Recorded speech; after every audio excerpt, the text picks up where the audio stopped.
et c'est assez, comment je dirais, white trash pittoresque.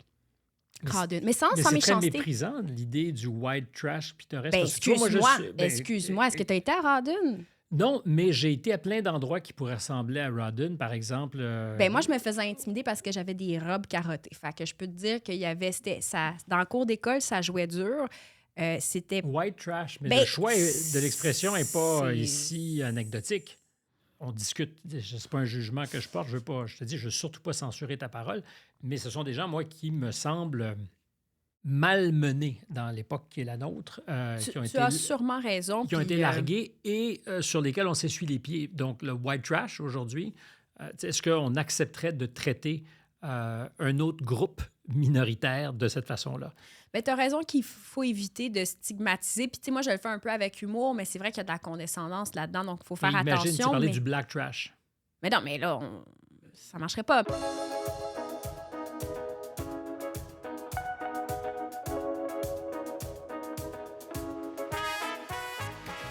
Bonjour à tous, bienvenue à un nouvel épisode de Contact. Cette tribune où on prend un véritable plaisir, un malin plaisir à décoder ce qu'on pourrait appeler l'ère du temps. À mes côtés cette semaine, une jeune femme certainement accomplie, intellectuelle à sa manière, sinon de toutes les manières, auteure, documentariste, Léa Clermont-Dion. Un de ses plus récents projets, Je vous salue salope, s'intéresse tout particulièrement à la cyber-intimidation qui frappe les femmes. Les questions de radicalisation occupent aussi ses recherches à l'Université Concordia de Montréal. Bonjour Léa. Bonjour, Stéphane. Alors, qu'est-ce qu'on choisit? On se voit ou on se tutoie? Je le sais pas, là. Tu me poses une grande question. Ah, j'ai dit tu. Ça y est. Réglé. Alors, voilà, c'est réglé. On C'est dit réglé. tu. C'est parti. On dit tu. Très heureux. Ben, c'est très réciproque. Je le Très dis heureux souvent à d'être mes là. invités parce que j'ai le bonheur d'inviter des gens avec qui j'ai envie de passer du temps. Mm. C'est aussi l'avantage d'avoir une tribune à soi et du temps, effectivement, pour déplier nos idées. Je parlais de Je vous salue salope, la cyber-intimidation qui frappe les femmes. J'ai visionné le documentaire. Je suis désolée pour ce film. Pourquoi? Ben, parce que c'est déprimant. C'est un film qui est triste, je trouve.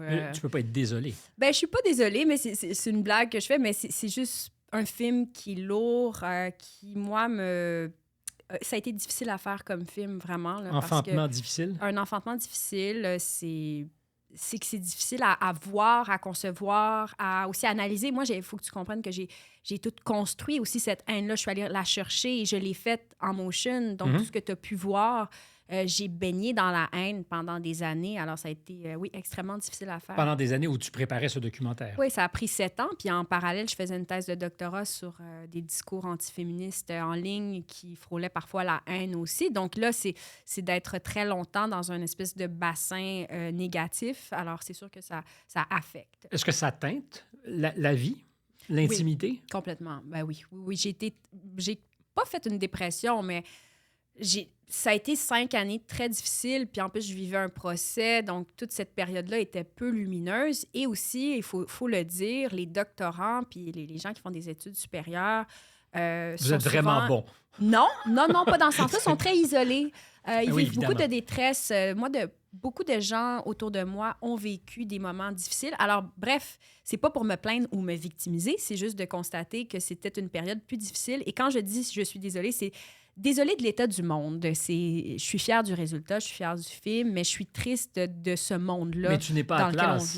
vit. Tu n'es pas Atlas qui porte le poids du monde sur ses épaules non plus. Non, exactement. Est-ce qu'on mais peut s'excuser ou être désolé de l'état du monde? Je suis vraiment désolée de l'état du monde, Stéphane. Mais je suis pas Atlas, mais j'ai ce sentiment des fois de ne pas en faire assez, évidemment, de pas en faire. Ouais, pour améliorer les choses, là, c'est sûr. Ben, je pense que le mieux qu'on puisse faire, en tout cas, c'est d'avoir une pratique à la hauteur de nos vies, avec nos proches, avec ceux qu'on aime, qui est la meilleure possible. Je ne dis pas parfaite, mais je pense qu'on change le monde un petit geste concret à la fois, très rarement en voulant le changer par en haut. Non, c'est sûr, mais quand j'étais plus jeune, j'avais cette espèce de volonté, d'idéalisme qui m'habitait. Et là, j'avais vraiment ce poids et cette volonté de faire beaucoup pour améliorer les choses. Et à un moment donné, je suis vraiment tombée encore plus creux, je dirais, surtout après 2012, après la grève étudiante. J'ai réalisé finalement qu'on n'avait pas grand pouvoir. Et... Grève étudiante au Québec. Oui, au donc, Québec. Où on manifestait dans les rues très bruyamment contre la hausse des frais de scolarité. Oui, bon, bref, après cet éveil, je dirais, d'engagement social, il y a quand même une rencontre fondamentale avec Albert Camus qui m'a permis de me ressaisir, si on veut, puis d'accepter, en fait, la vie telle qu'elle est, c'est-à-dire dans son absurdité. Et Camus, pour lui, la réponse à ça, c'est vraiment la révolte et aussi l'engagement à sa manière. Donc ça m'a un peu apaisée, ça a donné un sens à ma vie, en quelque sorte. Ça m'a aidé à trouver... Tu sourcils, t'es pas d'accord? Non, pas du tout. J'étais à me demander si, pour paraphraser Camus, tu étais une femme révoltée. Ah oui. Ça, c'est sûr que je suis une femme révoltée, bien que ça fait longtemps que j'ai lu L'homme révolté de Camus, mais je pense révoltée. Oui, je pense que j'ai ça en moi. Toi, est-ce que tu as ça en toi, la révolte? L'indignation, certainement. La capacité de m'indigner, d'être choqué, d'être... Je refuse l'indifférence. Ouais. J'aime pas l'indifférence. C'est une posture qui m'horripile vraiment. Donc, Mais tu sais, j'ai des enfants. Alors là, le soir, je joue à Spider-Man. Je fais la vache sur le sol. Alors ça me ramène à l'essence de la chose. Avoir des enfants m'a beaucoup calmée, là. on reviendra sur ça, sur cette comment dirais-je, ce détour biographique, parce que c'en est un important. La maternité, est-ce que ça peut changer pour une femme et une féministe à plus forte raison? Tellement de choses. Hein. Je l'imagine très certainement, mais j'ai envie de revenir sur ce que tu disais dès le départ. Je suis désolé. Je suis désolé du monde. J'ai aussi baigné pendant 5 ans entre mon doctorat, un procès et mon documentaire dans toutes sortes de choses qui pouvaient être sombres. As-tu déjà eu peur que tes rapports avec les hommes soient sombres et teintés par tout ça? Ils l'ont jamais été, là. J'ai jamais eu des rapports sombres avec les hommes. Je suis entourée, en fait. Mais la question est légite. Oui, c'est une très bonne question. Et d'ailleurs, on dit souvent que les féministes sont misandres, c'est-à-dire c'est un préjugé qui vient souvent, qui disent, finalement, on pense que les féministes détestent les hommes, mais c'est drôle parce que j'avais l'impression que tu allais me poser cette question-là. Je ne le présume Pas absolument toi, pas. mais en général, dans la société, il y a un peu cette perception-là, alors que j'ai vraiment des bons rapports avec les hommes en général. Je veux dire, j'ai un fils, je m'entends bien avec mon chum. J'ai des amis aussi. Je m'entends bien avec les gars en général. J'aime interagir. J'ai pas juste des amis filles. Puis c'est ça. Puis j'ai eu des belles rencontres dans ma vie avec des gars. Et ça s'est toujours bien passé. Mais Puis, je n'en doutais mais des pas. fois, ça peut faire peur. J'ai l'impression que je peux faire peur à du monde, peut-être. À des gars? Ça, je sais pas. Ça, je pourrais pas dire. Mais en général, des fois, il y a la figure de l'engagement de la fille engagée peut faire peur à des gens et je peux le comprendre parce que je vais donner un petit exemple très concret. Moi, Gabriel Nadeau-Dubois, là, j'ai étudié avec lui au cégep puis il m'intimidait un peu avant parce que je le trouvais tellement engagé que je me disais qu'il était inaccessible. Puis à un moment donné, j'ai rencontré Gabriel autrement puis là, j'ai fait « Ah, OK, non, c'est quelqu'un d'accessible puis qui est moins intimidant qu'il pourrait l'être, mais c'est comme si on a peur de se faire la morale par la personne engagée, tu comprends? Alors, peut-être que les gens ont peur que je les juge. Mais penses-tu que certains pourraient croire que tu leur ferais la morale? Oui, je pense que oui, mais je suis pas vraiment comme ça dans la vie. J'aime pas vraiment faire la morale et j'aime pas les gens qui font la morale, surtout. C'est quelque chose qui m'horripile vraiment. Je partage ça avec toi. Je suis pas capable, en fait. Mais si je t'ai posé la question, en fait, c'est parce que dans ton fauteuil, il n'y a pas très, très longtemps, il y a quelques jours, j'avais Francine Pelletier. Ah oui? Qui est féministe d'une autre époque. Puis je ne le dis pas, évidemment, pour la disqualifier, loin s'en faut, mais une époque où le combat féministe était peut-être un peu différent. Mm-hmm. Et c'était quelque chose que j'imaginais pas et qui s'est imposé à la fin de notre conversation, où j'ai compris que elle avait payé un prix pour son engagement et que sa vie privée n'a peut-être pas été celle qu'elle espérait. Ah oui? Elle a même dit, jusqu'à récemment, ma vie professionnelle m'avait consolé de ma vie personnelle. Moi, j'ai toujours eu des bonnes relations. J'ai toujours été amoureuse. J'ai toujours une... Tu sais, ça va bien là-dessus. Je suis très comblée. Je suis entourée d'amour. Mes enfants me donnent d'amour. J'ai des amis. J'adore vivre. Vraiment, je suis très comblée sur le plan de la vie privée, là, mais totalement. Même que j'en prendrais plus. Là, mais j'aime les deux. J'aime le travail. Mais j'en prendrais plus de le fun, de plaisir. Mais je suis une épicurienne. D'amoureux. Non, là, moi, je suis pas dans le polyamour. Arrêtez de m'achaler avec ça, c'est fatigant. Non, c'est pas vrai. Je ne juge pas les gens qui sont polyamoureux, mais moi, je suis bien vieille école là-dessus. Cependant, je dirais que ça me nourrit. Les deux me nourrissent. Mais vraiment, l'engagement pour moi est tout à fait compatible avec la vie privée. Sauf que des fois, je peux gosser mon chum. Tu sais, ça peut l'énerver. Le soir, des fois, je me réveille, j'ai comme une idée, puis je suis comme, voyons, ça n'a pas d'allure. Ou là, comme quand je me suis inscrite au cours de Noam Chomsky à l'Université d'Arizona, je me suis inscrite à un séminaire pour le plaisir, puis je jubilais. Et là, je l'ai réveillé à 11 h. Il était en train d'écouter Succession ou non, White Lotus. Là, je lui ai dit, chérie, j'ai un cours avec Noam Chomsky. Puis là, il était comme, OK, c'est correct. Là, je suis comme, t'as pas plus d'émotion? T'as pas plus d'émotion. C'est Noam Chomsky. Je vais peut-être toucher sa main, tu le sais pas. Virtuellement. Non, mais je me suis dit que peut-être un jour, j'allais le rencontrer et rencontrer son chien par le fait même. Puis là, il était comme bien énervé de ça. Il était comme, est-ce que je peux écouter White Lotus en paix? Alors, c'est ça. Donc, des fois, je suis un petit peu envahissante. Et hyperactive aussi, peut-être. Oui, ça, c'est clair. Depuis toujours. J'ai pas été diagnostiquée et j'ai justement appelé ma cousine neuropsy puis je lui ai demandé, peux-tu me faire un test? Bien là, j'ai manqué de temps puis j'ai eu autre chose à faire. Ou tu as pensé à autre chose, comme tous les gens hyperactifs Mais, qui finalement oui, remplacent une idée par une autre. Souvent, j'ai un coach de sport pour justement canaliser mon énergie. Puis là, il me dit, je pense que tu es hyperactive. Je suis comme, OK. J'ai vu une psychologue une fois, elle m'a dit, tu dois être hyperactive. Tu vois, déjà, mon rythme de parole est trop rapide. Mais je l'ai senti, c'est monté d'un coup. Je sais, mais j'ai le feu dans le ventre. Il faut que je me calme. Bien, je pense que c'est un beau problème. L'inverse est beaucoup plus difficile, c'est-à-dire allumer un feu qui n'est pas là. Pas mal plus tough que de réduire l'intensité du feu. Mais je trouve ça difficile. D'être intense comme ça me... Ben c'est que j'ai toujours le goût de lire quelque chose. J'ai toujours envie de voir un film. Des fois, je m'épuise. J'aimerais ça prendre off. C'est drôle, c'est une ligne que j'ai pour moi-même. Des fois, je m'épuise. Ah oui? Et je me tente de moi aussi. On est fatigant. Hein? Peut-être. C'est à ceux qui vivent avec nous de le dire ou pas. Est-ce que tu te parles à toi-même?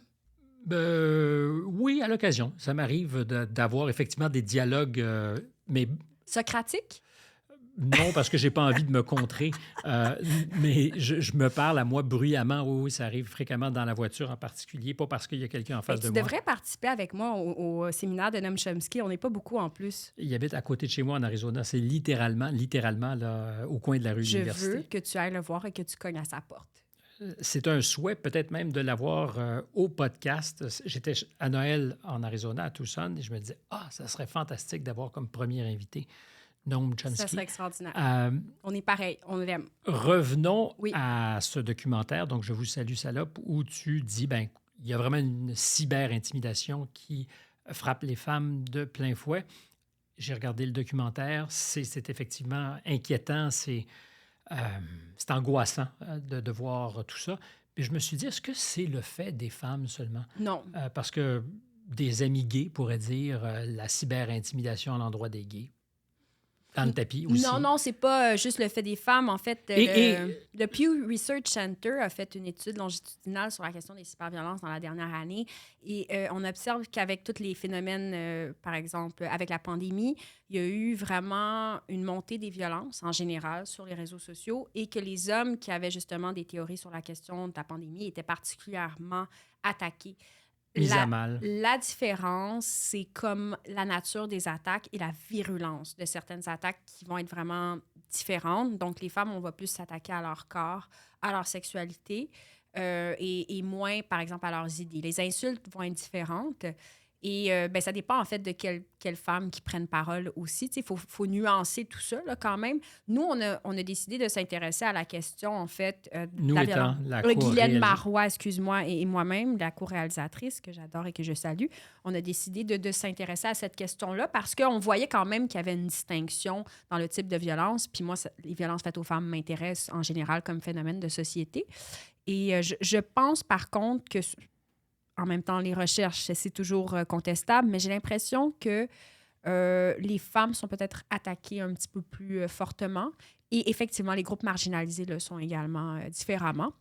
Amnesty International a aussi publié une étude, encore une fois, longitudinale et qui nous démontrait que les femmes noires étaient 3 fois plus attaquées que les femmes blanches. Alors, tu vois, moi, je me plaindrais pas là, de recevoir des attaques parce que, franchement, il y en a qui vivent pire.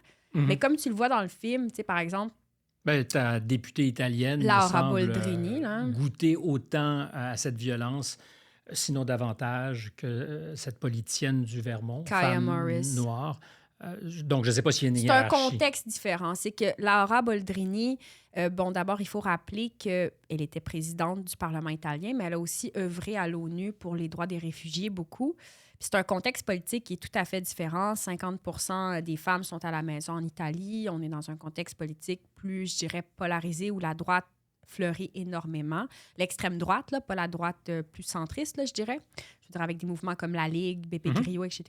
Donc, il y a aussi une misogynie qui existe en Italie. Je veux dire, moi, mon conjoint est italien, je connais un peu l'Italie, puis c'est pas le même contexte que le Canada, là. Et Laura Boldrini, il y a quand même, par exemple, un maire qui a appelé des hommes à aller la violer chez elle. Je veux dire, on verra pas ça, je pense, au Canada. Mais c'est pour ça que je te disais que c'est possible, effectivement, qu'on puisse faire l'hypothèse que les femmes noires soient davantage mises à mal, insultées, menacées. Mais quand on regarde le film, on constate que finalement, c'est assez généreusement distribué, cette violence. C'est très répandu, puis ce que je trouve difficile à accepter, c'est qu'on atteint finalement la liberté d'expression. C'est un principe qui est cher à plusieurs personnes, puis moi, c'est ça qui m'énerve le plus, c'est de constater qu'il y a beaucoup de personnes qui vont se taire et qui n'iront pas faire de la politique, par exemple. Kaya Morris a dû démissionner. C'est allé loin, son histoire. Elle s'est faite la représentante démocrate au Vermont. C'est quand même fait harceler, oui, par des gens d'extrême droite néo-nazis, là. Et ces gens-là sont rentrés chez elle. Et l'harcèlement a perduré dans le temps. Écoute, c'était horrible. Mais je suis même plus sûr qu'on puisse définir ce type de harcèlement et les individus qui l'ont fait sur un spectre politique traditionnel. Bien, c'est ça que je pensais que tu allais me dire ça, effectivement, mais c'est juste que... Mais je ne sais pas si... Donc, je ne suis pas surprenant, mais je ne sais plus. C'est-à-dire que tu es dans un registre de violence folle. Je ne sais pas ce qu'il représente politiquement non plus. Je ne te dis pas que c'est inexistant sur le spectre, très marginal. Les adeptes toi qui connais bien les États-Unis, tu trouves pas que les adeptes de Trump ont une certaine stratégie discursive qui sont quand même ça ferait beaucoup de monde, parce que c'est quand même 74 millions d'Américains qui ont voté pour lui. Excuse-moi, les plus radicaux. Donc, par exemple, Marjorie Taylor Greene, qui est élue en Georgie, qui fait des appels quand même au meurtre de Barack Obama, si je ne m'abuse, c'est quand même... Oui, et je la suis sur les réseaux sociaux. Tu vois, moi, j'ai pas ce genre de curiosité. Moi, j'ai une curiosité malsaine pour ça, puis je me dis, cette violence-là, elle est quand même organisée dans son cas. Elle fait des appels quand même à la violence, puis c'est intriguant, mais c'est intéressant parce que tu seras à la frontière de ce que la liberté d'expression n'autorise pas aux États-Unis. Exactement. Donc, c'est pour ça que je dis, je ne sais pas pour Marjorie Taylor Greene. Mais je trouve ça très particulier. Appeler à la violence et l'incitation à, elle le fait. Tuer quelqu'un. Elle le fait, Stéphane, et je me suis posé la question, comment se fait-il qu'elle peut être élue, puis comment se fait-il qu'elle n'a pas de poursuite, puis comment se fait... Mais c'est peut-être dans ses anciens blogs, alors qu'elle faisait du CrossFit, et c'est devenue une leader complotiste du CrossFit. En tout cas, anyway. Mais je veux juste revenir sur ce que tu disais. Il faut nuancer parce que j'ai lu récemment une étude en psychologie sur les gens qui se radicalisent et qui se victimisent, en fait. Et j'ai vu que les gens qui avaient tendance à se victimiser avaient aussi tendance particulièrement à se radicaliser. On voyait un lien entre les deux. Et ça, c'était autant de la gauche comme de la droite. Dans les revues de littérature sur ces questions-là, souvent, ce sont des gens aussi qui ont des traits de personnalité narcissiques. C'est pour ça que je dis, à un moment donné, on est dans des pathologies. Ouais. Alors, on veut peut-être leur faire porter la couleur d'un parti politique. Puis c'est vrai que ces pathologies sont canalisées par des organisations politiques éventuellement, ou parce qu'ils pensent à être une organisation politique. Mais je ne sais pas jusqu'à quel point ils sont encore représentatifs de quoi que ce soit, sinon de la folie ambiante, de ce monde qui te désespère. Oui, effectivement, je pense qu'il y en a de tous bords et tous côtés. Mais si on prend l'exemple de Laura Boldrini en Italie, c'était quand même vraiment l'organisation plus d'extrême droite, c'est-à-dire la Ligue. Et la Ligue et le mouvement Five Stars qui était mené par Beppe Grillo. Et la stratégie de Beppe Grillo, c'était de faire finalement tomber le gouvernement de gauche, que, Laura était l'une des porte-paroles, entre guillemets, des leaders. Et donc, la stratégie, c'était l'humiliation publique. Ça, cette tendance à l'humiliation publique, elle est répandue. Elle n'est pas que dans, d'ailleurs, le registre du politique. On s'attaque à tout le monde de cette façon-là. Je trouve ça assez déprimant. Mais ça nous ramène à l'espace, justement, de discussion. Je ne dirais pas débat parce que c'est un mot qu'on emploie trop souvent autour de cette table, mais l'espace de discussion et la peur de prendre la parole, justement, parce qu'il y a une telle violence. Et c'est la liberté d'expression qui est donc menacée parce qu'on fait le choix pour soi de ne plus s'exprimer. Ah oui, et je le vis régulièrement. Toi, est-ce que tu le vis? Oui. Je le vis avec des invités qui, je sais, ont des points de vue qui peuvent être divergents, dérangeants, et qui éventuellement me disent « Ah, j'ai pas le courage d'y aller. je veux pas le faire. Bien, c'est difficile, en fait, parce que moi, je pensais qu'on était plus clément collectivement. Puis j'ai réalisé finalement que, écoute, t'as juste à avoir un non-verbal plus froid, puis là, le monde sont en colère ou quoi que ce soit. Il faut faire attention. On dirait vraiment, il faut être faut faire hyper attention, hyper vigilant à la télévision notamment. Puis moi, je trouve ça difficile de pouvoir s'exprimer tout simplement, d'émettre des nuances. C'est compliqué, c'est pratiquement impossible. Là, Je te dirais, avant même de faire des nuances, simplement de débarquer avec une idée qui peut ne pas être parfaite, parce que ça arrive, hein, justement dans la conversation, et ça devrait être permis aussi dans l'espace public, de discuter sans savoir si tout ce qu'on a à présenter est parfaitement lisse, si tous les angles ont été, je dirais, rognés pour que ce soit le plus parfait possible. Non, on devrait être capable de faire ça, c'est-à-dire de risquer de dire quelque chose qui n'est peut-être pas parfait, mais que justement, ça va se polisser au fil des conversations. C'est ça la parole, c'est ça le bienfait du débat, de la discussion. Puis je pense que je suis pratiquement nostalgique de mes séminaires de maîtrise puis de doctorat où il y avait vraiment autour de la table un esprit de collégialité, de respect et vraiment, on pouvait discuter là, librement. Je m'ennuie de ces moments-là que je retrouve de moins en moins dans l'espace public et c'est pour ça que je suis contente d'être ici.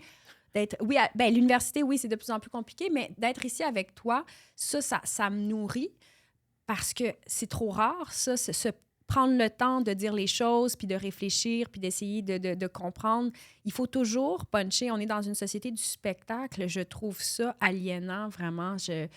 Même comme auditrice, j'écoute beaucoup, beaucoup de choses, tu sais, et des fois, je suis obligée d'aller écouter des trucs qui se font en France, aux États-Unis, parce que je trouve qu'il manque ce genre d'espace de parole. Oui.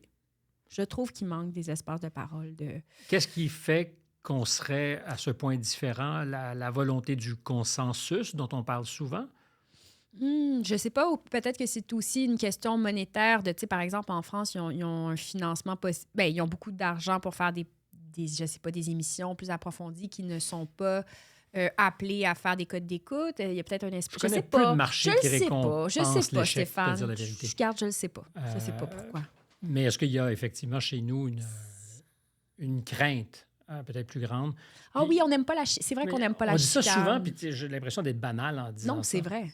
On n'aime pas ça. Mais tout à l'heure, tu disais les médias sociaux, la violence déchaînée par les médias sociaux peut être inhibitrice, peut faire qu'on choisit de ne pas parler ou de filtrer sa parole. Est-ce que tu t'es frotté à la violence, toi, personnellement? Je pense que oui. J'essaie de répondre avec vraiment toute sincérité avec toi. Oui, je pense que oui, j'ai eu de la violence en moi. Je pense premièrement que tout le monde a de la violence en soi. Et tout le monde peut avoir la haine en soi. Je crois que plus jeune, justement, on parlait de la grève étudiante en 2012, du mouvement social qui a vraiment secoué le Québec. Je faisais partie de ces gens qui se sont peut-être radicalisés à leur manière, dans leur prise de position, dans leur façon de s'exprimer, dans leur vision des choses.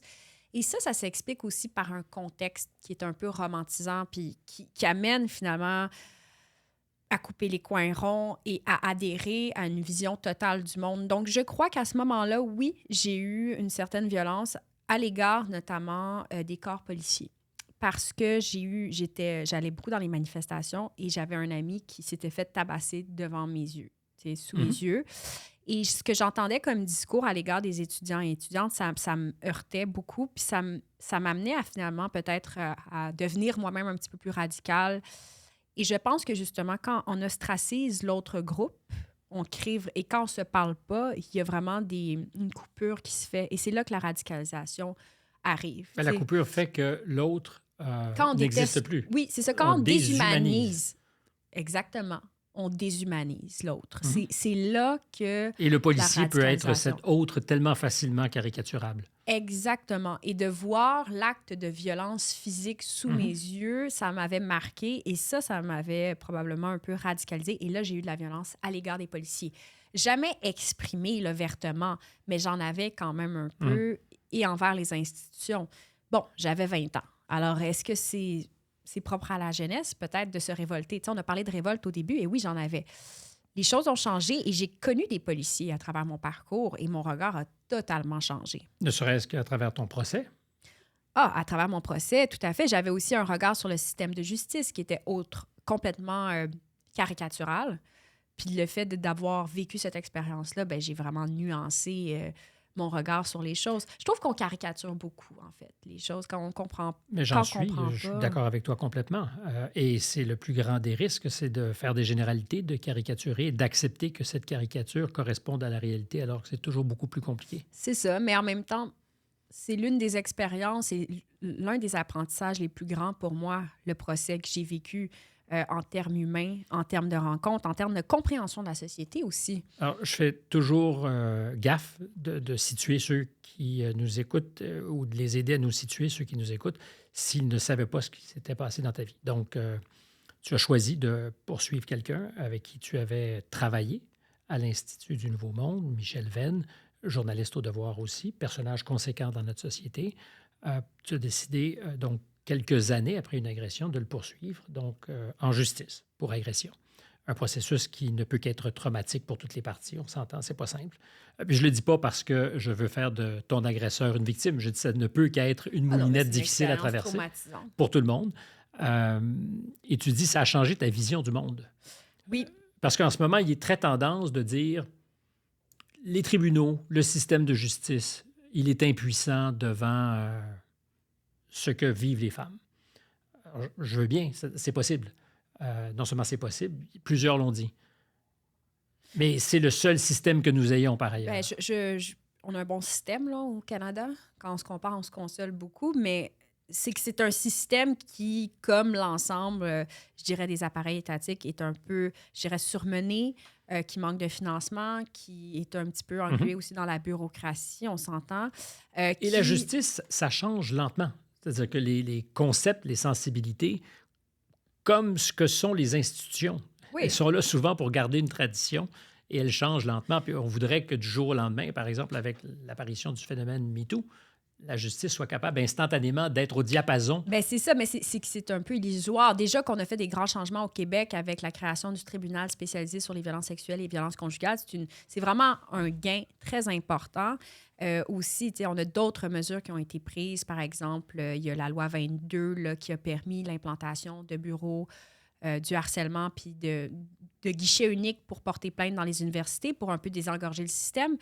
Mais le fondement du système judiciaire, il est adversial, donc il est dans la confrontation. Alors, c'est sûr que ce n'est pas une séance de thérapie, porter plainte. Et le but, finalement, du système de justice, c'est pas toujours la réparation de la victime, puis c'est dommage. Alors, c'est pour ça que je pense qu'il faut investir davantage dans la psychothérapie puis en amont. Mais c'est deux choses, effectivement. Mais c'est punir. Le but du système de justice, c'est punir et c'est d'encadrer les comportements illicites qui pourraient nuire au vivre ensemble. Donc, quand on donne une peine, effectivement, c'est ça le fondement de la peine et c'est ça le fondement de la sentence. Si on n'avait pas de système de justice, on ne pourrait pas encadrer, on serait des animaux. Je suis d'accord, ça serait la barbarie. Et c'est ce qui se passe en ce moment sur les réseaux sociaux. On est dans l'état de nature et c'est dommage. Mais bon, je t'ai interrompu. Pas du tout. Dans une conversation, on ne s'interrompt pas. Ben oui. Hobbes nous dirait que le Léviathan, il est là pour ça. C'est-à-dire que l'État, les règles font que on discipline un peu l'état de nature. Exactement. Et d'ailleurs, je relisais Hobbes parce que, bon, j'ai eu un parcours en idées politiques, donc il a fallu tout que je lise Hobbes lors de mon examen rétrospectif de doc. Et ça m'est revenu récemment, puis je me disais, ah oui, l'état de nature n'est pas si loin que ça, finalement, avec les réseaux sociaux, l'absence de législation.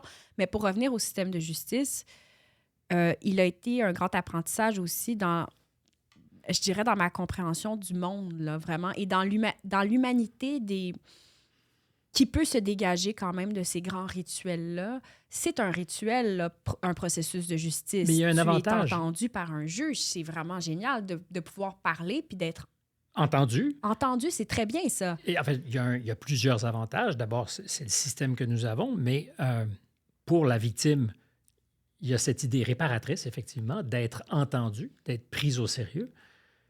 Pour la partie qui est trouvée coupable, l'idée qu'il y a une peine qui soit proportionnelle à ce que tu as commis et au bout de laquelle tu puisses reprendre ta vie. Parce que ça soit même dans le pire des cas, pour un meurtre, on admet que quelqu'un, après avoir purgé sa peine, a le droit de refaire sa vie.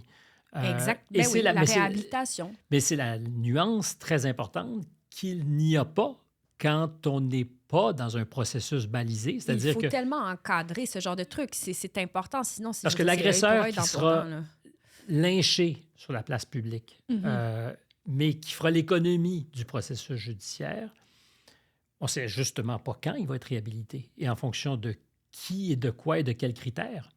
Bien, moi, je pense qu'effectivement, il va falloir éventuellement qu'on pense à des instances hors système de justice qui nous permettent justement d'encadrer ce genre de réparation-là et qui ne soit pas que la prison parce que ce n'est pas adéquat pour tout le monde.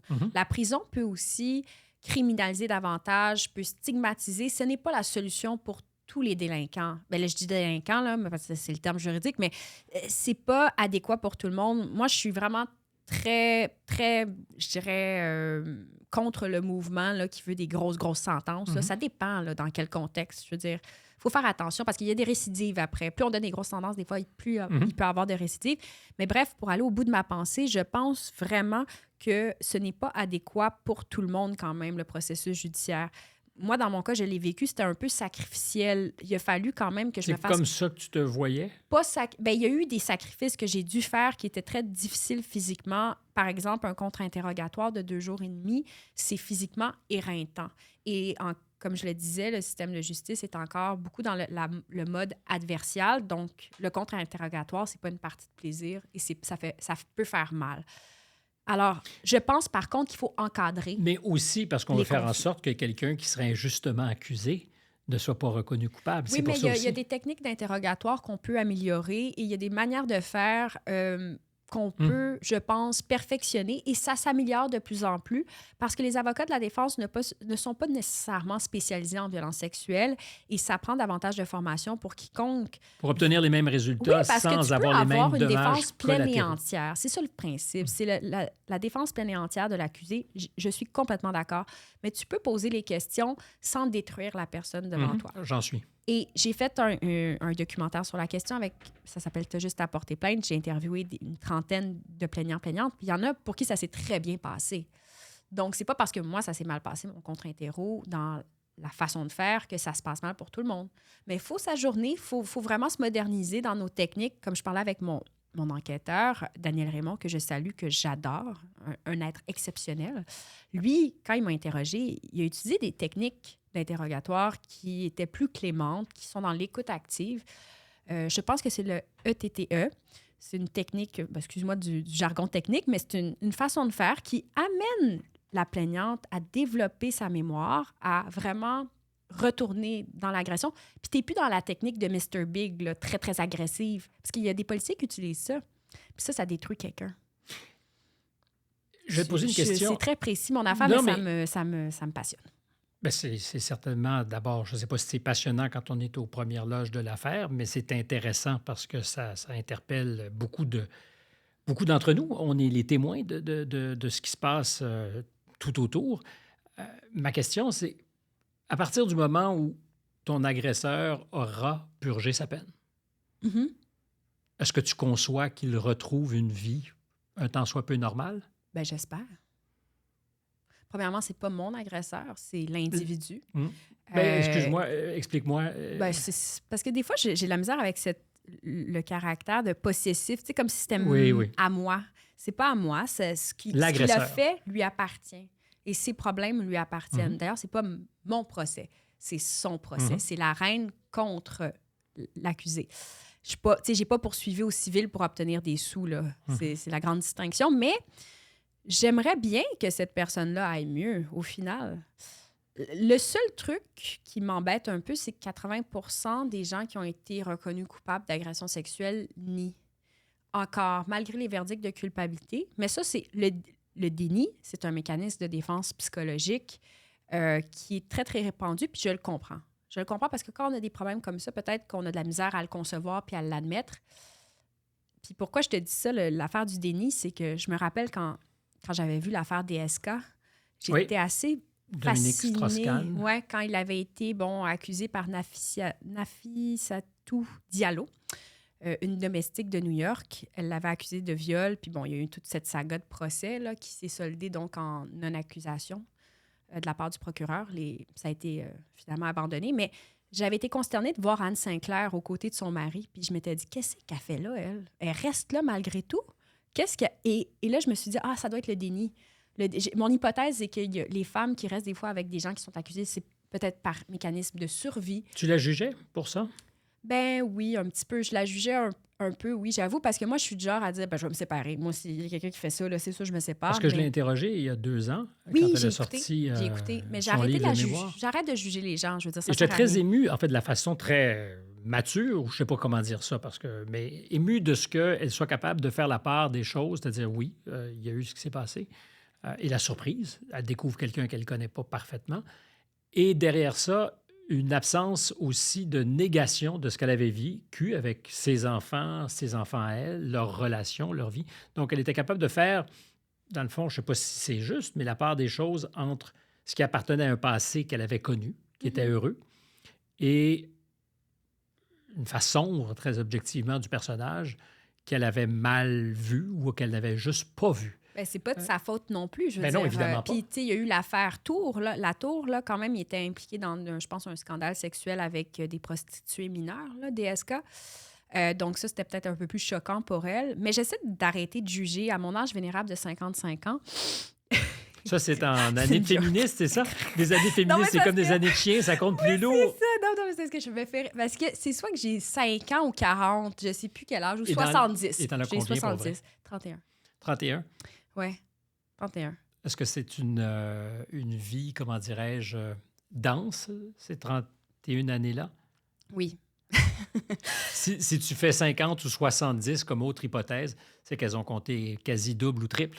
Ben là, je sais pas, tu m'angoisses. C'est assez. On parle pas d'âge. Non, je suis stressée de penser que j'ai 31, mais franchement, Mais c'est bébé, Lala, 31. C'est jeune. Je le sais. C'est un bébé. Je suis un bébé. Mais quand j'avais 5 ans, je me suis réveillée le jour de mon cinquième anniversaire avec un sentiment vraiment d'angoisse. Et je me suis dit, maudit, le temps passe tellement vite. Et ça m'avait vraiment angoissée. Léa Clermont-Dion. Quoi? Tu me crois pas?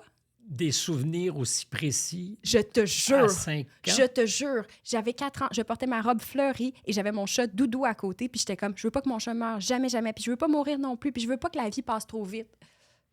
Et j'avais ma couronne de fleurs sur la tête et j'ai eu un gâteau ce jour-là. Mais ça m'avait beaucoup angoissé, la mort, tout ça. J'étais comme, oh mon Dieu, je veux pas que ça aille trop vite. Mais avec du recul, je trouve ça complètement ridicule parce que j'ai un fils de 3 ans, bientôt 4, puis il s'appelle Elio. Est-ce qu'il est déjà angoissé par la mort? Pas du tout. Il n'y a pas zéro. Non. Il aime Spider-Man, puis ça va. Tout va bien.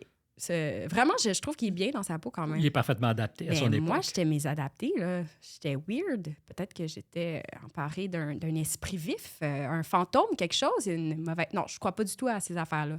Ces niaiseries-là, pas du tout. Mais possédé par quelque chose, en tout cas. Non, mais oui, et je pense que effectivement... Non, mais oui. J'adore ces réponses. Non, mais oui. C'est pas clair.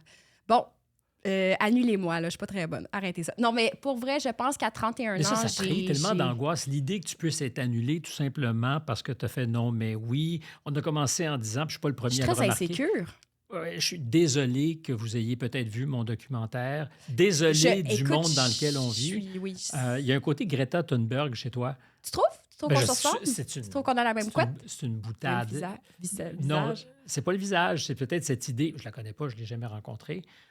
Mais clairement, elle porte une partie du sort de l'humanité sur ses épaules. Wow, minute, là. Je pense que j'ai pas ça comme elle parce que je ne suis pas si... Je suis éco-anxieuse, mais beaucoup moins pire. Écoute, moi, je bois quand même des petits verres de vin nature puis ça se passe bien le soir, là. Je suis pas là à m'ouvrir les veines. Ben, j'espère pas et je ne le pense pas. Mais revenons donc à l'enfant de 5 ans ou à la jeunesse, à Gore, c'est ça? Je parle bien trop de moi, ça n'a pas d'allure. Arrêtons de parler de moi, c'est pas intéressant. Ben, c'est parce que j'aimerais bien qu'on parle de quelqu'un d'autre, mais ce quelqu'un d'autre n'a pas été invité aujourd'hui. Ah oui, c'est vrai, OK. On est donc à Gore, dans les Laurentides, c'est ça? D'abord, Rawdon. Dis-le, Rawdon. De 0 à 10 ans. OK. Un lieu qu'on pourrait appeler sauvage. Un lieu où, disons que les bibliothèques ne courent pas. Et c'est assez, comment je dirais, white trash pittoresque.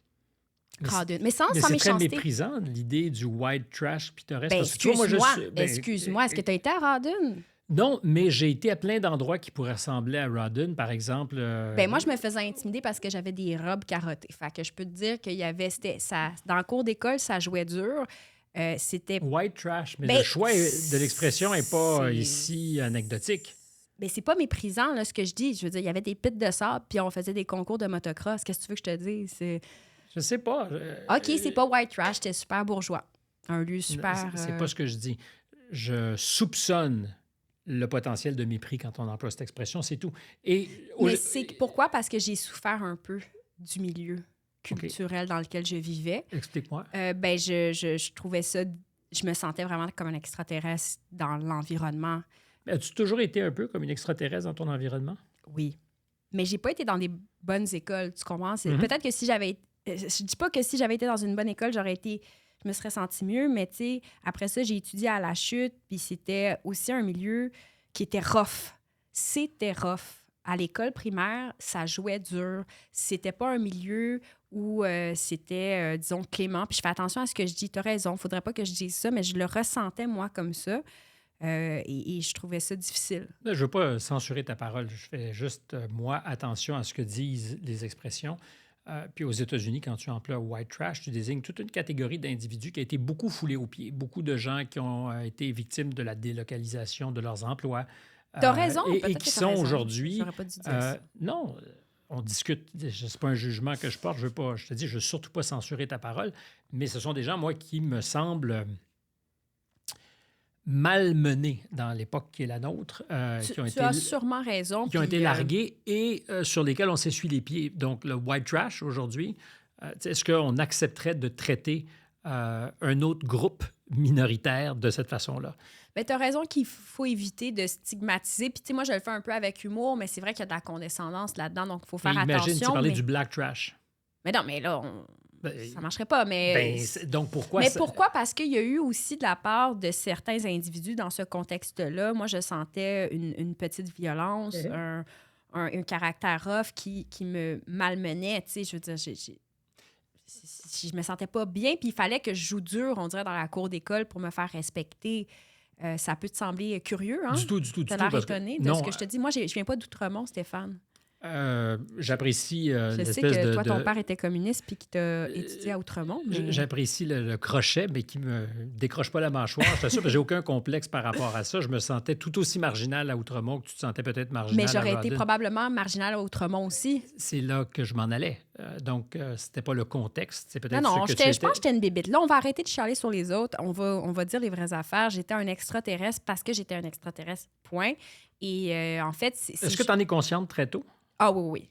Très, très tôt. Moi, je foxais à l'école régulièrement. Mais foxer, tout le monde peut le faire pour les bonnes ou les mauvaises. Non, moi, j'allais à Montréal, puis j'organisais des manifs, puis j'étais absolument bizarre. Tu faisais des conférences aussi un peu partout au Québec à l'âge de 14 ans? Oui, c'était anormal. Là. C'est pas normal. De quoi? Ben, je trouve ça ridicule, en fait, de donner des conférences à 14 ans. Je parlais comme... Tu te rappelles, c'était l'époque hypersexualisation, puis c'était, en fait... Je sais, là, tu vas rire de moi. Je fais très rarement ça. OK, non, c'est vrai. Tu anticipes toujours des coups qui viennent pas. Non, mais c'est parce que moi, je trouve ça un peu niaiseux à 14 ans de donner des conférences parce que tu n'as absolument rien à dire à 14 ans, mais je le faisais. En fait, j'ai rencontré Françoise David dans un contexte assez inusité. Je faisais un travail sur l'avancement des droits des femmes au Québec, puis je l'avais entendu à la radio. Et là, tu as quel âge? J'ai 13 ans. Et tu t'intéresses à l'avancement des droits des femmes au Québec? Oui, je sais, c'est bizarre. Hein? Parce que tu avais été évidemment dans tes droits de femme foulés aux pieds. Pas du tout. Je ne comprends pas. Je ne sais pas d'où ça vient, Stéphane. C'est à cause de Marie-France Bazot. Elle avait fait une entrevue avec Françoise David et j'adorais l'émission de Marie-France Bazot, Indicatif présent, que j'écoutais religieusement à 13 ans. Et là, j'avais entendu Françoise David et elle venait de lancer Option citoyenne, qui était le parti avant Québec solidaire. Elle avait publié un livre. Puis là, j'ai comme été prise de cette envie de découverte et je l'ai contactée. Et Françoise David m'a accordé une entrevue, entre guillemets, et je suis allée à Montréal, à Outremont, là où elle habitait, je pense, et elle m'a donné une entrevue. Et là, il y a comme eu un dialogue qui s'est fait et elle m'a dit, pourquoi tu viens pas, toi, à la Fédération des femmes du Québec, venir nous discuter et tout. C'était un peu étrange. Et là, j'ai donné une première conférence avec Dominique Payette, la fille de Lise Payette. J'ai donné une première conférence avec elle. C'est le même que tu vas retrouver sur ton parcours pendant le procès Enfin, Oui. avant même le procès. C'est bizarre, hein? C'est étrange. Donc, Lise Payette, grande féministe au Québec, personnage incontournable. Et tu fais des conférences en compagnie de sa fille. Oui, et ma première conférence, c'est avec Dominique Payette sur l'hypersexualisation, parce qu'on Dominique, qui est s'interrogeait, journaliste. qui est une grande journaliste, qui est aujourd'hui professeure. Et par la suite, j'organise un colloque avec une fille qui s'appelle Cathy Wong, qui est devenue présidente du conseil de ville, mais qui a maintenant démissionné. Et Cathy et moi, on organise donc un rassemblement à l'UQAM en 2015, je crois. Et là, je pense que j'ai 14 ans.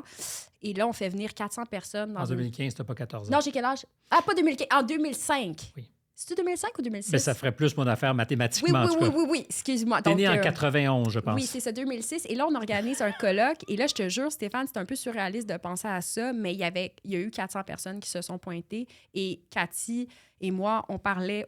Puis on avait invité d'autres féministes comme Françoise David.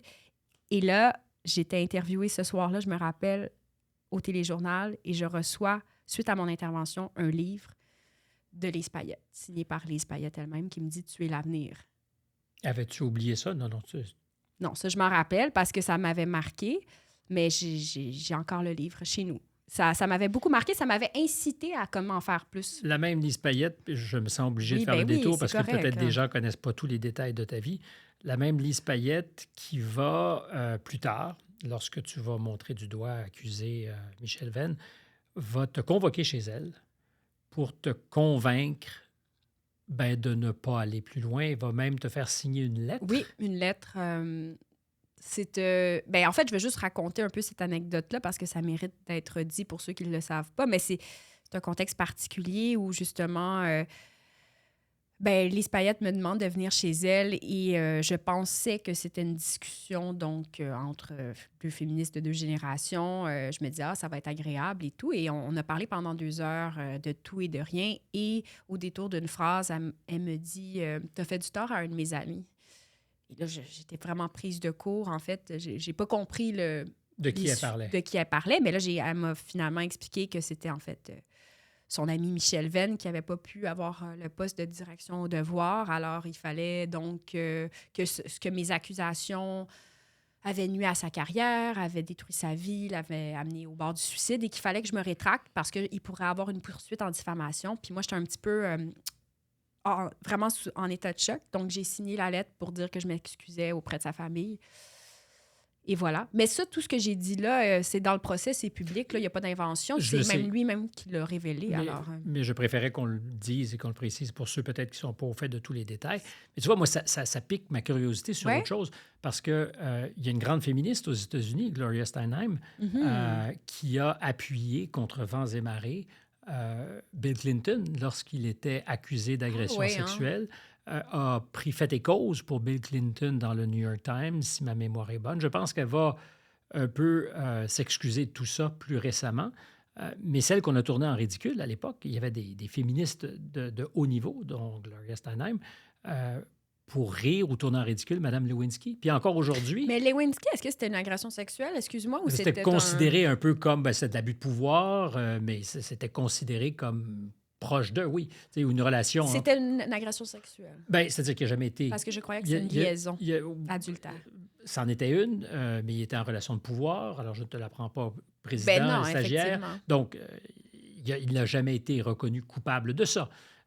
Mais il y avait, par ailleurs, beaucoup d'autres accusations formulées par beaucoup d'autres femmes qui ramenaient Clinton à sa jeunesse, quand il était gouverneur de l'Arkansas. Et il y a eu plusieurs femmes qui l'ont accusé d'agression avec la complicité des policiers d'État qui servaient... là, c'est tout un système. Hein? Exactement. Mais tout ça pour dire, donc, qu'il y a eu, à une époque, des femmes pour dire... C'est notre allié, Bill Clinton. C'est notre allié politique. C'est très intéressant parce que ça nous rappelle quelque chose qui s'appelle le blâme de la victime, le victim blaming. C'est quelque chose qui revient, je pense, dans notre culture en général, puis dans nos inconscients collectifs. On a été éduqués ainsi à blâmer la personne qui va dénoncer l'agression sexuelle. Ça nous vient même du droit. Avant 1983, avant la réforme du droit, les victimes d'agression sexuelle étaient aussi peu crues que des enfants. Et il fallait toujours pour croire la victime qu'il y a eu une plainte spontanée. Donc, que la victime d'agression sexuelle ait tout de suite parlé à quelqu'un.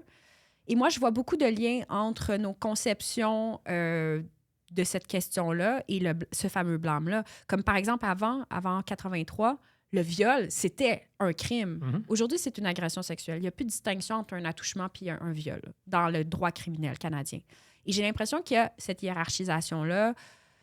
Bonne ou mauvaise affaire qu'il n'y ait pas de hiérarchisation? Il y a une hiérarchisation après dans les peines, mais en termes de définition, on parle d'agression sexuelle, puis il y a ce qu'on appelle des crimes plus sommaires, là, c'est-à-dire que oui, il y a une hiérarchisation, c'est juste que le mot viol est plus considéré. C'est que on fait plus ce type de catégorie-là. Après, pour la peine, il va y avoir ça. Mm-hmm.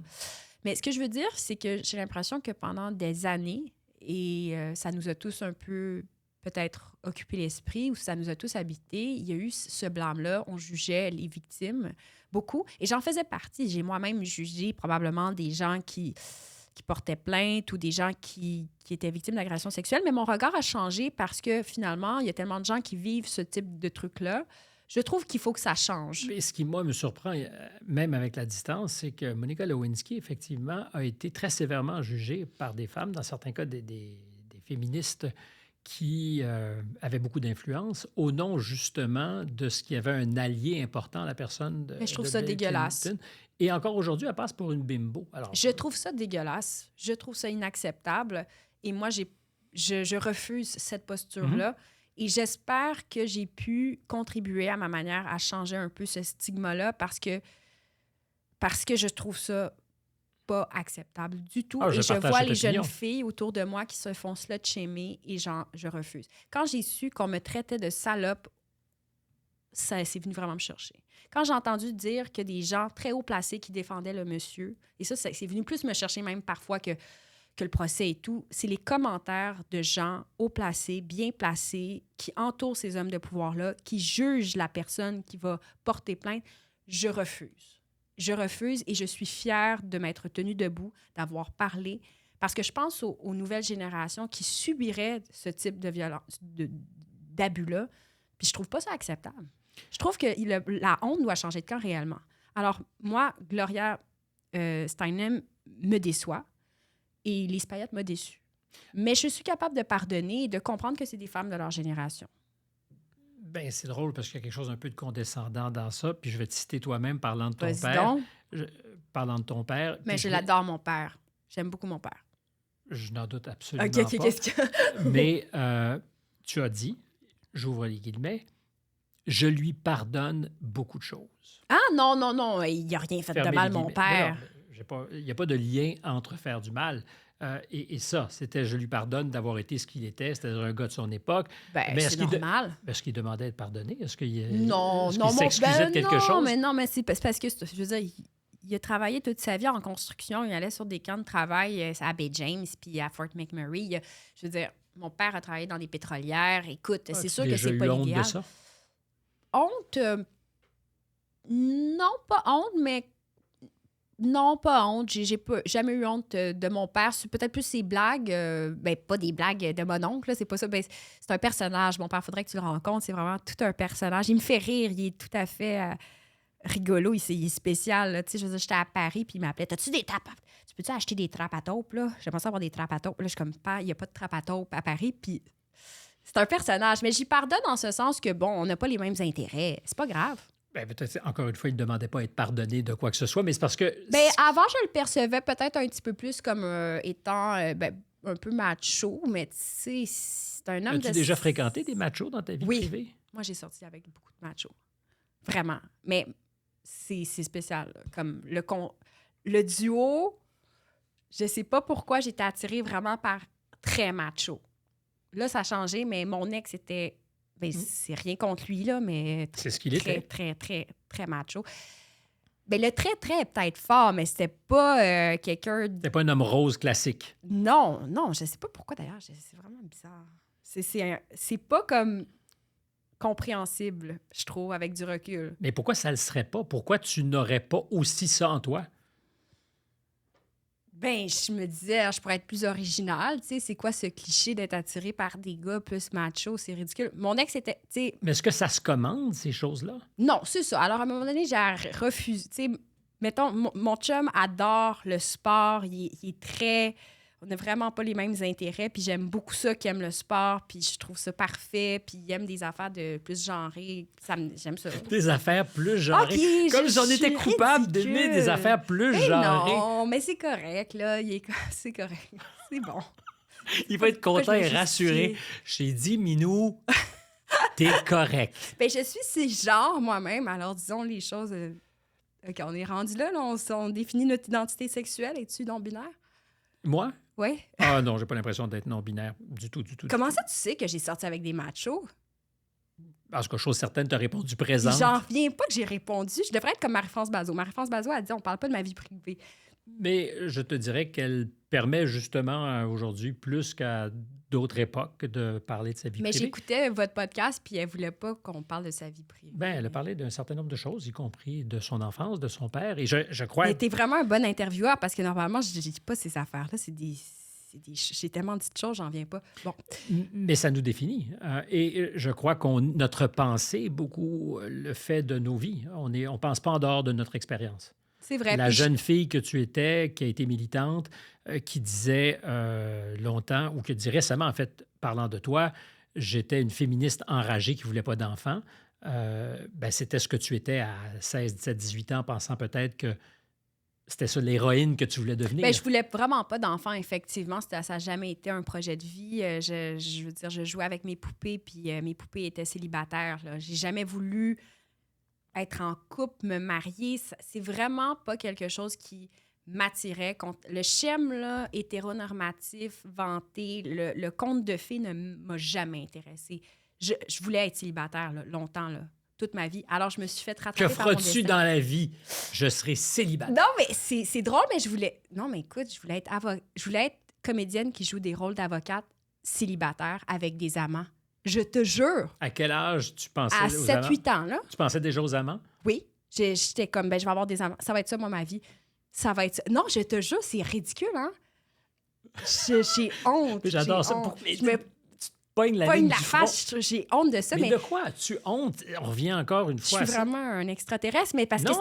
c'était pas normal. Mais J'étais as-tu pas fait- normal. Ben, as-tu déjà figuré qu'on est tous un peu des extraterrestres, puis qu'on est fait de contradictions et qu'on doit à personne d'être lisse, sans contradiction, et de présenter au monde quelque chose qui serait parfaitement lisible? C'est vrai. C'est vrai. Et regarde, on est complexe. Et moi, c'était ma vision des choses. C'est juste que je n'ai jamais compris les gens qui voulaient absolument une famille. Moi, c'était quelque chose qui me terrorisait. Je trouvais ça inquiétant. Je regardais American Beauty, puis je suis comme ça, pour moi, c'est un échec. Bien, évidemment, c'est un échec. La famille nucléaire, pour moi, était quelque chose d'excessivement angoissant.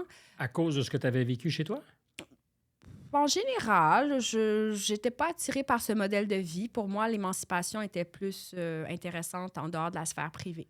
Oui, effectivement, il y avait peut-être On un côté... s'accomplissait. Oui, j'ai toujours voulu être dans la sphère publique plus que investi dans la sphère privée. Et d'ailleurs, j'ai pas de grande capacité dans le care, contrairement à bien des gens qui sont vraiment géniaux puis qui font plein de choses dans le don, le don de soi. Je regarde ma sœur avec mes enfants, je la trouve tellement douce et gentille. Moi, je suis plus... je suis moins dans la douceur. J'ai ma très bonne amie est massothérapeute. Elle est doula. Elle accompagne des femmes dans leur accouchement. Puis je la trouve vraiment admirable dans son don de soi. Moi, j'ai pas ces capacités-là. Et ça faisait aussi donc partie de mon aversion pour la sphère privée. Je m'imaginais pas changer des couches toute ma vie puis prendre soin d'une famille. J'avais pas cette capacité-là, mais finalement, je le fais, je pense, correctement. Je ne suis pas une mère indigne, puis j'adore mes enfants plus que tout, en fait. J'adore ça, tu sais. Es-tu surprise de ça? Très surprise. Je suis extrêmement D'aimer surprise. gratuitement quelque C'est chose fou. qui n'est pas toi.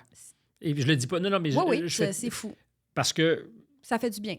ce que tu décris, Ouais. de tes aspirations, c'est-à-dire du succès dans la sphère publique, une sphère privée peut-être moins grande ou contrôlée, c'est aussi un besoin d'être dans l'œil des autres. Oui, je pense que j'ai ça en moi.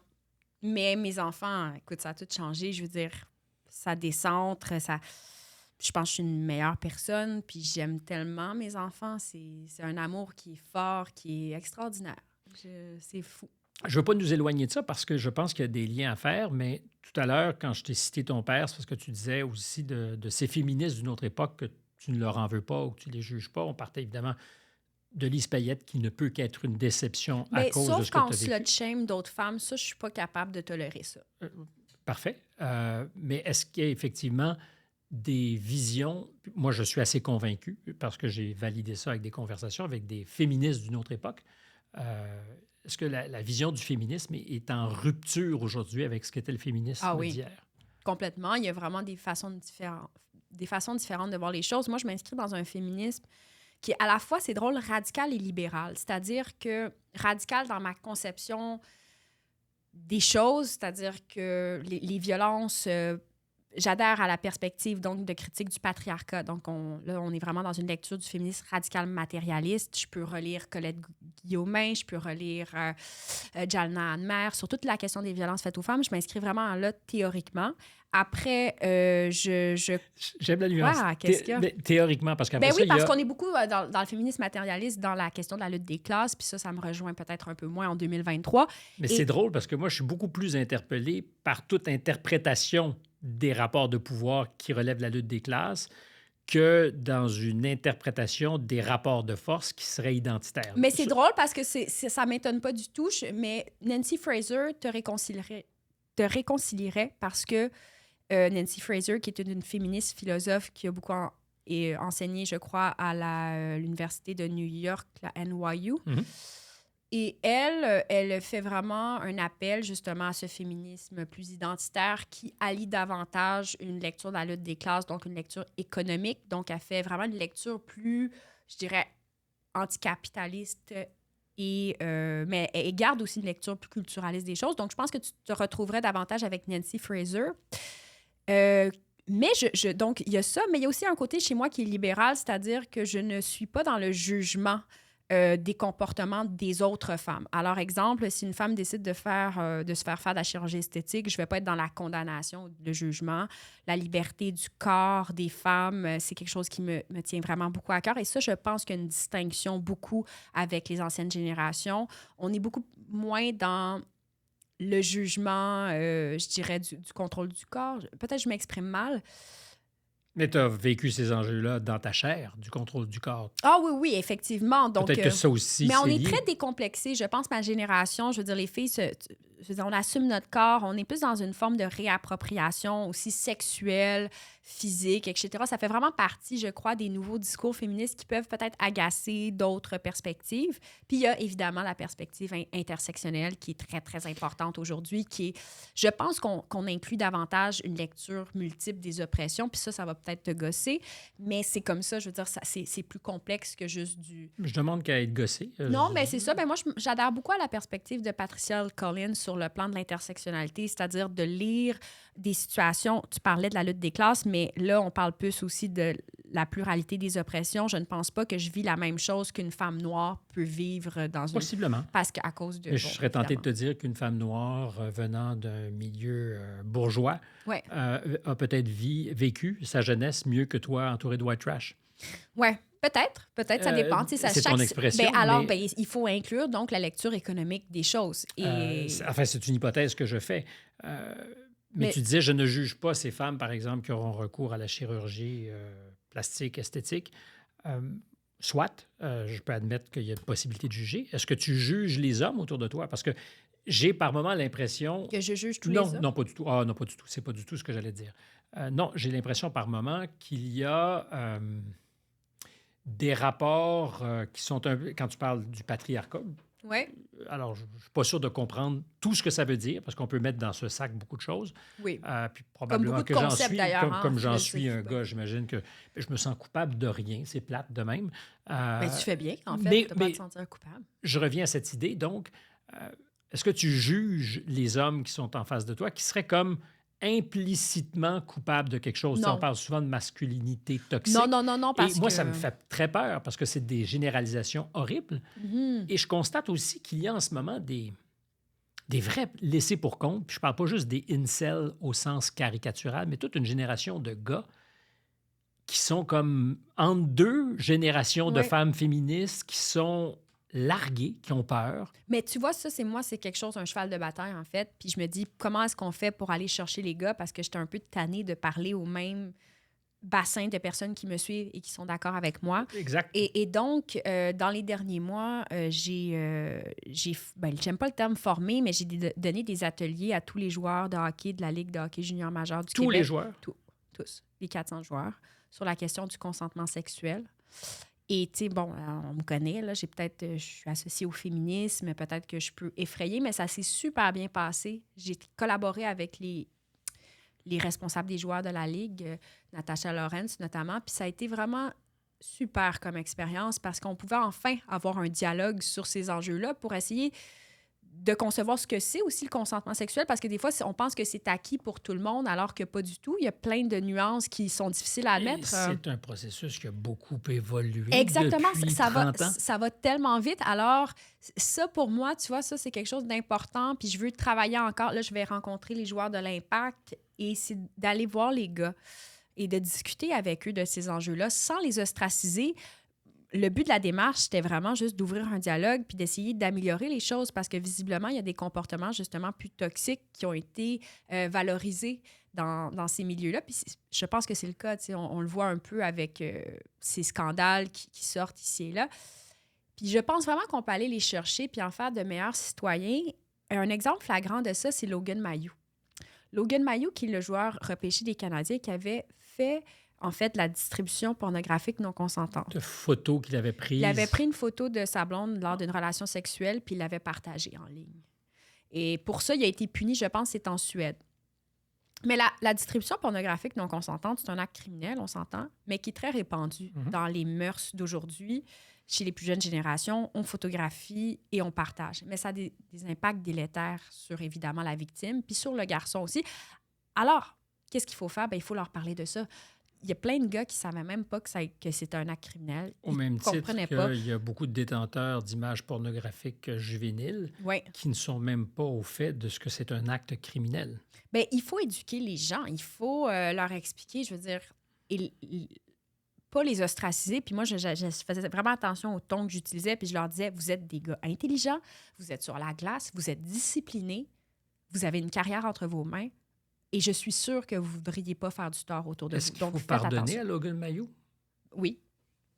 Ben oui, il faut pardonner. Je veux dire, je pose la question. Il s'est excusé, il a vécu mais sa j'entends peine. encore aujourd'hui plein de gens dire « mais le Canadien a été complètement irresponsable dans le repêchage ». Je pense que la Ligue nationale était prête à en faire un exemple pour montrer à quel point ils étaient ponctuellement... Oui, mais c'est toujours une affaire d'image. Ces débats-là, c'est une affaire de... Je pense que le Canadien de Montréal, c'est aussi une grosse machine de marketing. Alors, mais j'en ai davantage dans ce cas-ci sur la Ligue nationale qui voulait en faire un exemple. C'est-à-dire qu'ils voulaient montrer... Un exemple de quoi? Ben, de leur intransigeance, qu'ils avaient compris le message. Oui, mais c'est cosmétique là, comme acte. Là. Il faut aller en profondeur, il faut former les joueurs, comme ce que la Ligue a fait.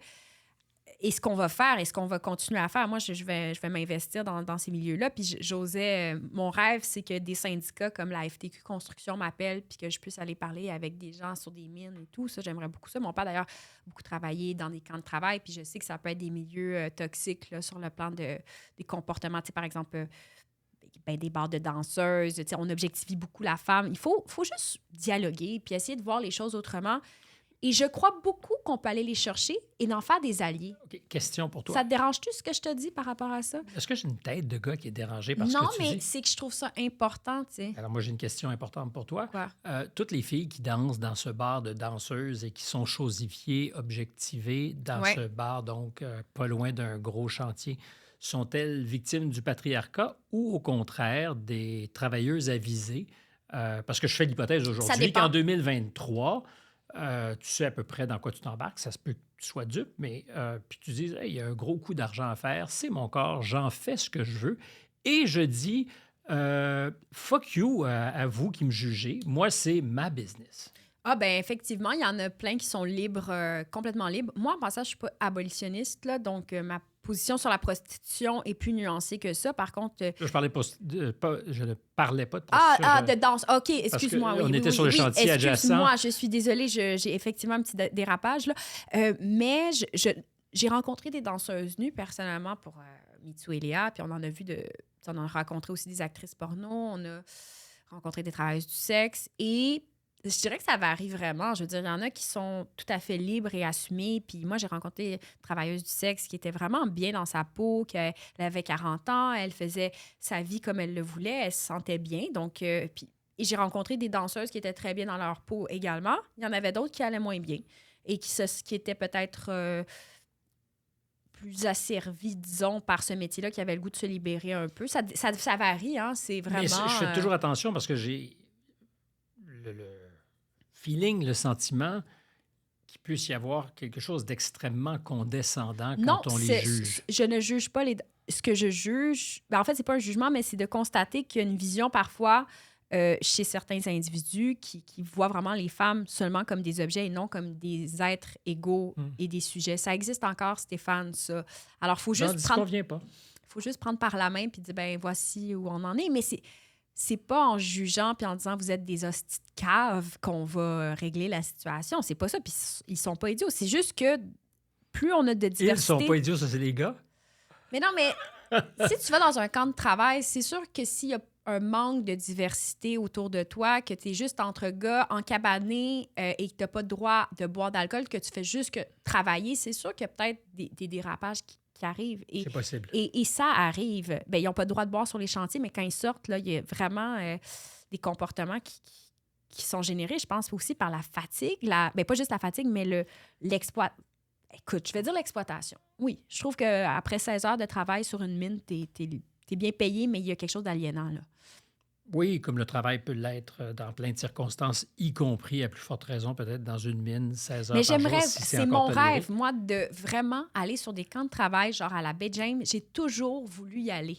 Toujours. Penses-tu qu'on vivra un jour dans un monde où il n'y aura pas de tension entre, et j'assume de façon très provocante ce que je vais dire, les biologies que nous sommes aussi? C'est-à-dire nous sommes des êtres fondés dans des biologies avec des pulsions. Je ne parle même pas de nos identités de genre, je parle de ce que la biologie nous donne ou une capacité à butiner sur plein de choses puis à être, tu disais toi-même en commençant, et que je suis énervé et que je suis hyperactive. Ouais. Il y a quelque chose dans ce que tu es qui fait que tu es ça. Puis je pense qu'entre dans les rapports entre les hommes et les femmes, nos biologies aussi ont un impact. Puis des gars juste ensemble, ça fait ce que tu décrivais. Est-ce que tu penses qu'on pourrait arriver, excuse ce long préambule, à un monde où on réussira à gommer toutes les aspérités de ce qui fait qu'on est un peu des animaux aussi? Je ne pense pas qu'on puisse gommer ça. Je pense que ça revient ici et là. Puis que chaque individu est différent. Évidemment, on a aussi nos processus, nos histoires, nos acquis, nos milieux de vie, nos éducations. Mais je pense que quand je regarde, en fait, ce qui se passe, notamment, et je reviens sur les réseaux sociaux et les phénomènes de groupe et de meute qui intimident, je me dis, il y a quelque chose d'instinctif dans l'agressivité qu'on ne pourra pas contrôler, qui revient et qui est plus fort. Oui, et c'est ça la violence, en fait. Et on l'a tous un peu en nous, hein? Jusqu'au jour... Enfin, on ne l'a pas jusqu'au jour où ça s'active. Je suis complètement d'accord avec toi. Et je parlais avec un négociateur de tâches que me disait à quel point il observait justement ce caractère-là, je dirais grégaire, violent chez les individus avec qui il interagit comme négociateur de tâches. Et il pense et il affirme que c'est vraiment, on peut le répéter, tout le monde peut être ça. Tout le monde peut être le bourreau de quelqu'un d'autre. Il suffit d'un contexte social, il suffit d'avoir... Des expériences l'ont largement démontré, d'ailleurs en laboratoire. Exactement. Voyons, c'est quoi cette expérience? En Allemagne, où on donnait à 50 d'un groupe le rôle de prisonnier, à l'autre 50 C'est quoi déjà le nom de cette expérience? Je l'oublie, mais le résultat net, c'est que les tortionnaires sont vite devenus de vrais tortionnaires. Exactement. Donc, quand on relit d'ailleurs Primo Levi, c'est sur cette question des capots, et on voit bien que la domination et la violence, elle est en nous. Et quand je parlais donc aux négociateurs de tâches, ils me racontaient ces histoires-là de personnes qui ont tué, torturé, etc. Et c'est une question de survie, c'est une question de appât de gain. Et donc, moi, je considère que c'est toujours inquiétant et toujours à surveiller. Un contexte peut amener ça. On parlait hors d'onde de totalitarisme, mais ça commence par cet endoctrinement, cette propagande, ce contexte de meute où on veut faire partie du clan.